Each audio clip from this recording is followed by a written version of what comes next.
my name is Robert. Thank you all so much for tuning in today for part one of this little video series called Pentatonic Roadmap. And basically what we're going to be doing is going through three different kind of like elaborate videos about the pentatonic scale. So today we're actually going to learn all of our boxes of the pentatonic scale. And I don't mean just 5. We're going to actually start down here out of the key of E minor, and we're going to end down here. I'm going to walk you through every single one of them. Part 2, we're going to kind of apply them, how I would practice them, getting used to kind of like playing out of the box a little bit and using them with each other. And then part 3, you will have all kinds of cool little pentatonic licks to try out because you'll have that roadmap down. If you would like tabs for this lesson, that link is down below in the description. And other than that, we're all set. Alright, so like I said, we're going to be working on our E minor pentatonic scale. We're going to start down in our open position with box number 1 and work our way all the way up to the 22nd fret. So down here it's going to go open 3rd fret on the low E string, open 2nd fret on the A, open 2nd fret on the D, open 2nd fret on the G, open 3rd fret on the B, and open 3rd fret on the high E. Like I said, that is box number 1 with all those open strings in there.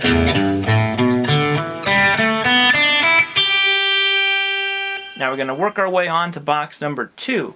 So this one, I'm going to lead with my middle finger to pinky. So it's 3rd to 5th.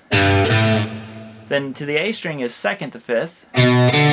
The D string is also 2nd to 5th.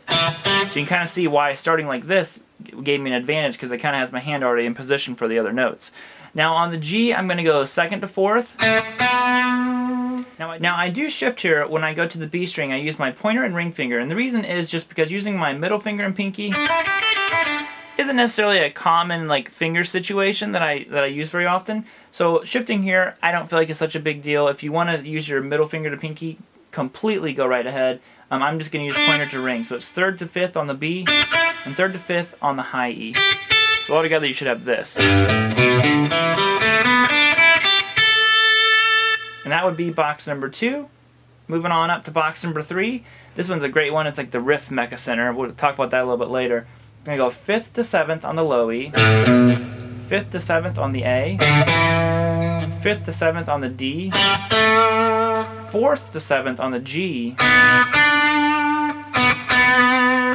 as I'm using my pointer to pinky there. Then I go to 5th to 8th on the B, which is pointer to pinky.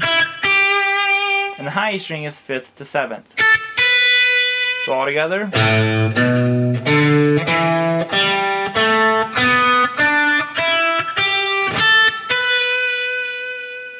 Okay, box number 4. So we're going to start, it almost starts out the same way as box 1 you'll see here in a minute. It goes 7th to 10th on the low E, 7th to 10th on the A,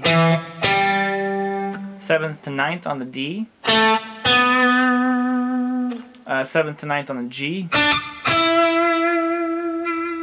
Now you're going to go 8 to 10 on the B, and then 7 to 10 on the high E. So you should have this. We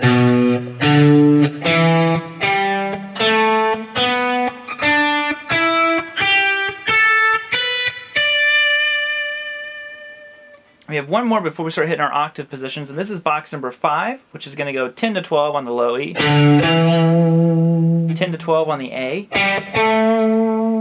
9 to 12 on the D, 9 to 12 on the G, 10 to 12 on the A, and then 10 to 12 on the high E. I'm sorry, 10 to 12 on the B, and then 10 to 12 on the high E.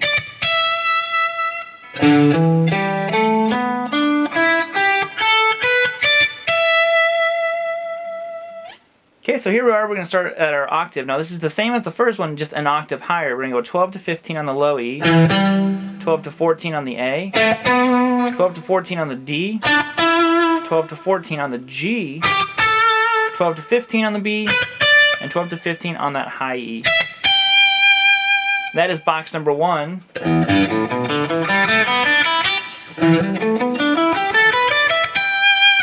An octave higher. Now, of course, we have box number 2. I'm going to start this one out the same way as I did the lower octave.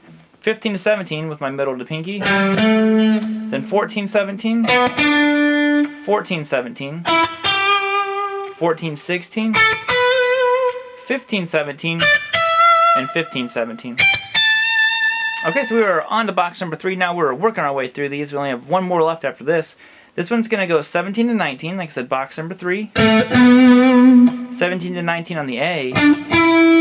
17 to 19 on the D. And you go to the G, which is going to be 16 to 19. Then you're going to go 17 to 20 on the B. And 17 to 19 on the high E. So...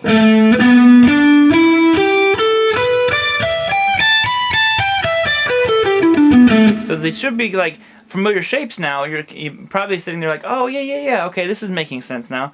And we have one left unless you have more than 22 frets, then you can go one further than what we will be going. But we're going to be back at box 4, which is going to go like this.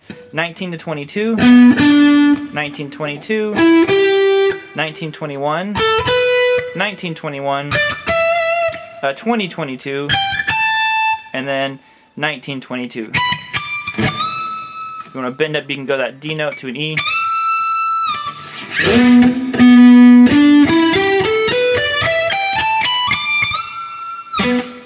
So that is all of our pentatonic boxes. I would start by memorizing those. In the next video, we're going to be talking about how to practice them, ways to get out of ruts, and to get you right on the track to moving around, improvising, and soloing with your scale. Awesome. Thank you all so much for checking out this video. Make sure you check out part 2 and 3 on the way. Get the tabs, be rocking out, and I'll see you next time.